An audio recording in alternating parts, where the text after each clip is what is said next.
2025년 12월 29일 월요일 새벽 2시 동부 표준시. 당신이 가장 깊은 잠에 빠져있던 그 시간, 전 세계의 금융시장이 크리스마스와 새해 사이에 기묘한 정적에 잠긴 이른바 유령 주간에 단 한 번도 본 적 없는 잔혹한 금융 범죄가 발생했습니다.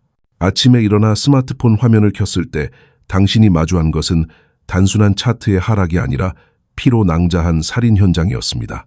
불과 몇 시간 전까지만 해도 $83 근처에서 견고하게 버티더는 가격이 단 몇 분 만에 공포의 심연으로 수직 낙하하며 $73.72라는 처참한 바닥을 찍었습니다. 이것은 단순한 가격 변동이 아닙니다.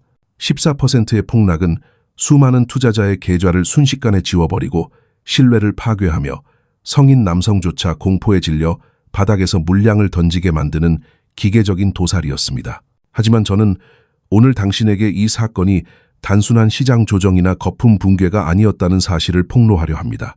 이것은 가장 유동성이 희박하고 방어가 취약한 시간대를 노린 치밀한 금융 암살이었습니다.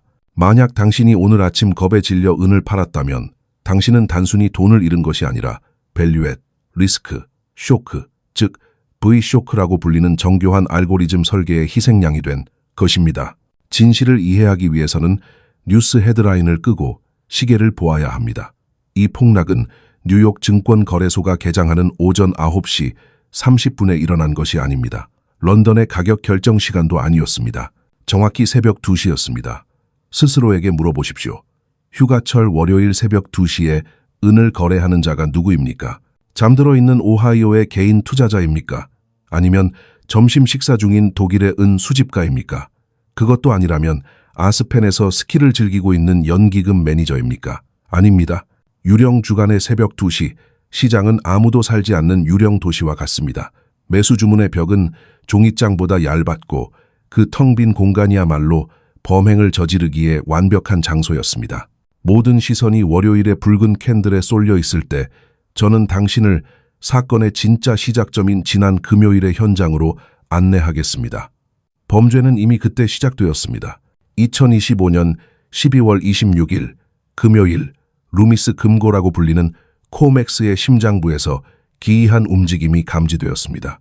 시장이 닫히기 직전 60만, 1003, 103, 13 온스의 실물은 이 금고에서 인출되어 소리 없이 사라졌습니다. 이 대담한 인출로 인해 코맥스의 총 재고는 4억 4,912만 7,595 온스라는 위험한 수준까지 떨어졌습니다. 이것은 전형적인 뱅크런의 징후입니다. 지능적인 거대 자본은 이미 시스템이 붕괴하기 직전이라는 사실을 직감하고 있었습니다. 그들은 가치가 사라질 종이 증서를 버리고 실제 금속을 확보하여 성바시, 즉 시장이 폐쇄되기 전에 문을 박차고 나간 것입니다. 그들은 알고 있었습니다. 뉴욕의 화면에 찍히는 가격은 이미 알맹이가 빠져나간 빈 껍데기에 불과하다는 사실을 말입니다. 우리는 이 기괴한 탈출의 이유를 찾기 위해 시선을 동쪽으로 돌려야 합니다. 상하이 선물 거래소라는 목격자는 뉴욕의 범죄를 증명하는 결정적인 증거를 가지고 있습니다. 뉴욕의 가격이 $75라는 바닥에서 허덕일 때 상하이의 실물은 가격은 킬로그램당 2,073위안, 즉 온스당 약 $89라는 완전히 다른 현실 속에서 거래되고 있었습니다. 뉴욕과 상하이 사이의 $14라는 격차는 경제학적으로 불가능한 수치입니다. 일반적인 시장이라면 중개인들이 뉴욕에서 사서 상하이에서 파는 차익 거래를 통해 단 몇 초 만에 이 간극을 메웠을 것입니다. 하지만 그들은 움직이지 않았습니다.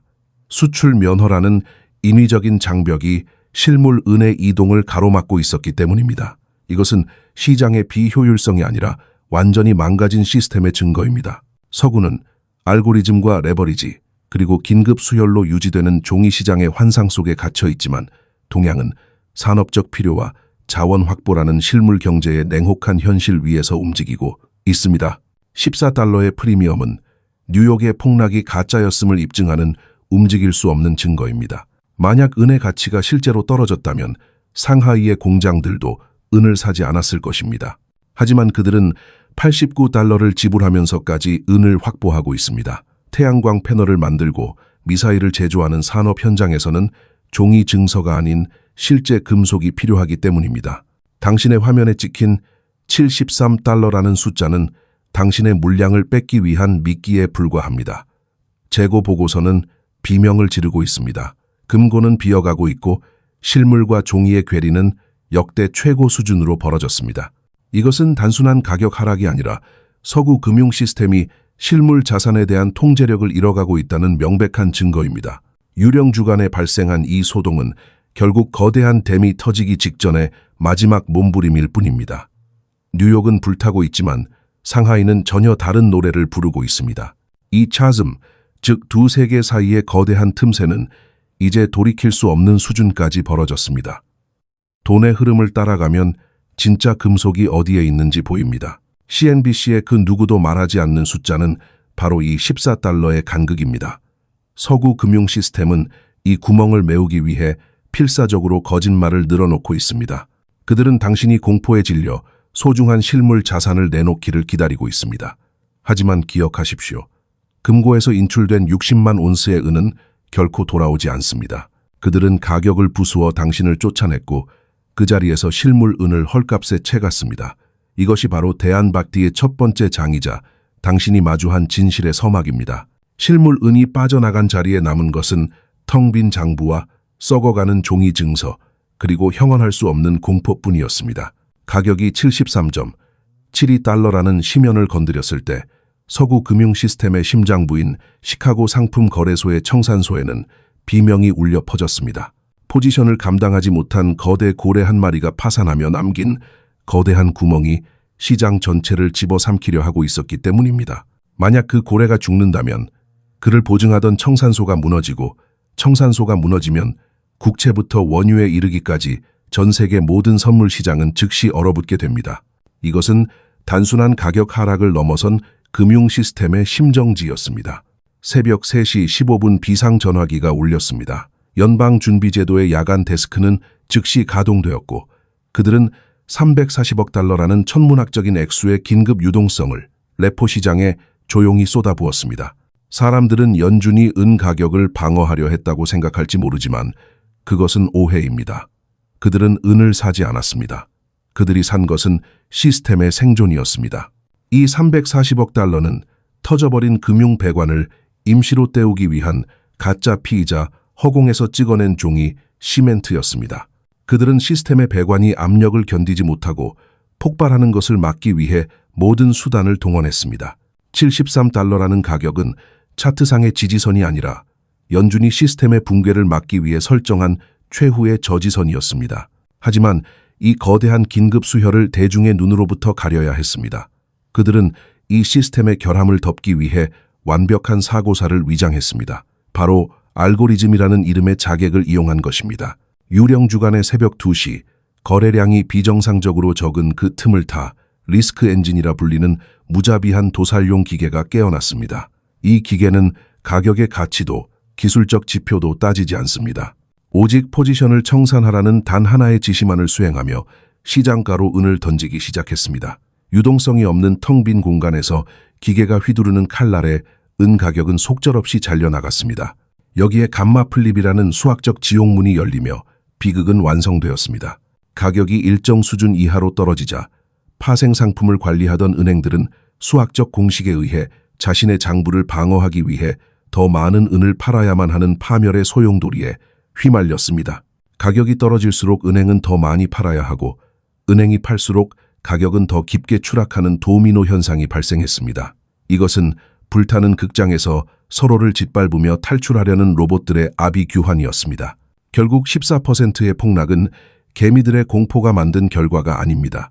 그것은 시스템의 파산과 긴급 구호 작전을 숨기기 위해 로봇들이 만들어낸 정교한 연막탄이자 현장 조작이었습니다. 언론은 이 끔찍한 범죄의 책임을 당신에게 돌리며 소액 투자자들의 투매라고 거짓 보도하고 있지만 실제로는 중앙은행의 인공호흡기로 간신히 숨만 붙어있는 좀비 시스템의 자작극이었습니다. 그들은 당신의 시선을 가짜 차트에 묶어두고 그 뒤에서 340억 달러라는 수치스러운 혈세를 동원해 자신들의 실패를 은폐했습니다.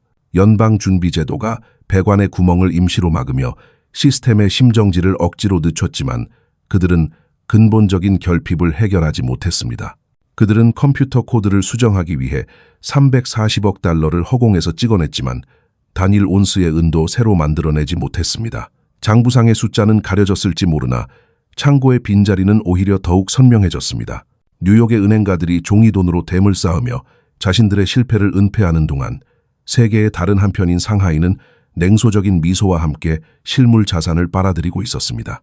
이제 우리는 월스트리트의 망가진 배관을 떠나 상하이 선물 거래소라는 진실의 목격자를 대면해야 합니다. 상하이의 종가 데이터는 뉴욕의 75달러라는 가격이 얼마나 거대하고 추악한 기만인지를 여실히 보여줍니다. 2025년 12월 29일 상하이의 은 선물 가격은 킬로그램당 20,073위안으로 마감되었습니다. 이를 오늘날의 환율과 단위로 환산하면 온스당 약 89달러라는 경이로운 숫자가 나옵니다. 서구의 종이 시장과 동양의 실물 시장 사이에 14달러라는 거대한 괴리가 발생한 것입니다. 이것은 단순한 시장의 비효율이 아닙니다. 이것은 경제학의 법칙이 무너진 파산의 증거입니다. 정상적인 시장이라면 전 세계의 트레이더들이 뉴욕에서 75달러의 은을 사서 상하이에서 89달러에 팔며 수밀리초 만에 이 간극을 메웠을 것입니다. 하지만 그들은 움직이지 못했습니다. 1월 1일부터 발효된 수출 면허 제한이라는 강력한 장벽이 실물은의 이동을 가로막고 있었기 때문입니다. 결국 우리는 지금 두 개의 평행 우주를 보고 있습니다. 알고리즘과 레버리지, 그리고 중앙은행의 긴급 수혈로 연명하는 서구의 종이, 우주와 산업적 필요와 자원 확보라는 냉혹한 물리 법칙이 지배하는 동양의 실물 우주입니다. 이 14달러의 프리미엄은 뉴욕의 폭락이 순전한 사기였음을 입증하는 가장 강력한 물증입니다. 만약 은의 가치가 실제로 떨어졌다면 상하이의 산업 자본들도 은을 매수하지 않았을 것입니다. 하지만 그들은 89달러를 기꺼이 지불하며 은을 끌어모으고 있습니다. 태양광 패널을 만들고 정밀 미사일을 제조하는 실제 현장에서는 연준이 찍어낸 종이 조각이 아니라 실제 금속이 필요하기 때문입니다. 서구는 조작된 75달러라는 환상 속에 갇혀 개미들의 물량을 뺏으려 혈안이 되어 있지만 동양은 이미 89달러라는 물리적 현실 위에서 다음 시대를 준비하고 있습니다. 이 혼란을 틈타 주류 언론은 다시 한번 교묘한 심리전을 펼치고 있습니다. 블룸버그와 로이터의 헤드라인은 개미 투자자들이 공포에 질려 은을 던졌다고 말합니다. 소액 투자자들의 투매가 랠리를 멈췄다고 주장하며 당신에게 실패의 책임을 뒤집어 씌우려 합니다. 하지만 데이터는 침묵하지 않습니다. 은 가격이 73달러라는 심연을 향해 수직 낙하하는 동안 주요 은 상장 지수 펀드인 SLV와 PSLV에는 기록적인 자금이 유입되었습니다. 소매 금은방의 거래량은 평소보다 3배나 폭증했고 그중 90% 이상이 매수 주문이었습니다. 당신은 팔지 않았습니다. 당신은 오히려 이 인위적인 폭락을 이용해 실물 자산을 담았습니다. 그렇다면 대체 누가 판 것입니까? 범인은 바로 대차대조표가 무너진 거대 기관과 그들의 파산을 대행한 차가운 로봇들이었습니다. 언론이 당신을 탓하는 이유는 단 하나입니다. 시스템의 치명적인 결함과 중앙은행의 무능을 감추기 위한 희생양을 찾는 것입니다. 그들은 당신을 가스라이팅하고 있습니다. 당신이 약한 존재라고 믿게 만들어 당신의 손에서 마지막 남은 실물 은을 놓치게 만들려는 비열한 전술입니다. 그들은 당신의 은이 절실히 필요합니다.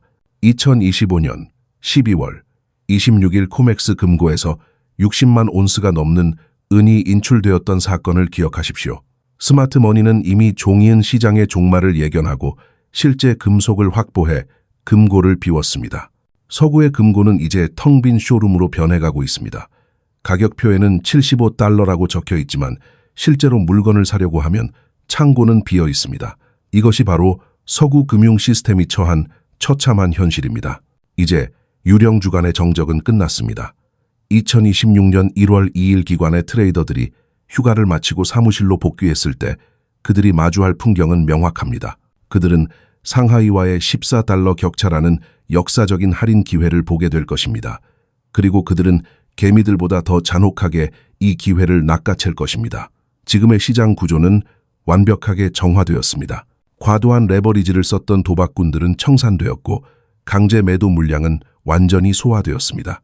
이제 시장에 남은 것은 확신에 찬 실물 보유자들과 기회를 노리는 거대 자본뿐입니다. 새해의 문이 열리는 순간 팽팽하게 당겨진 세 총의 줄이 놓일 것입니다. 가격은 단순히 상하이의 89달러를 따라잡는 수준을 넘어 100달러라는 심리적 저항선을 단숨에 돌파할 것입니다. 이번 폭락은 은의 가치가 하락한 사건이 아니라 종이 시장의 항복 선언이었습니다. 당신이 목격한 14%의 폭락은 인류 역사상 가장 거대한 부의 이동을 앞둔 마지막 연막 작전이었습니다. 이제 진실을 마주하십시오. 당신이 쥐고 있는 그 실물 은은 누군가에게는 갚아야 할 부채이지만 당신에게는 이 무너지는 시스템으로부터의 유일한 탈출구입니다. 뉴욕의 차트는 거짓말을 하지만 상하이의 프리미엄과 코맥스의 빈 금고는 진실을 말합니다. 이 사건의 최종 판결은 내려졌습니다. 서구의 종이 카지노는 파산했고 실물의 시대가 도래했습니다.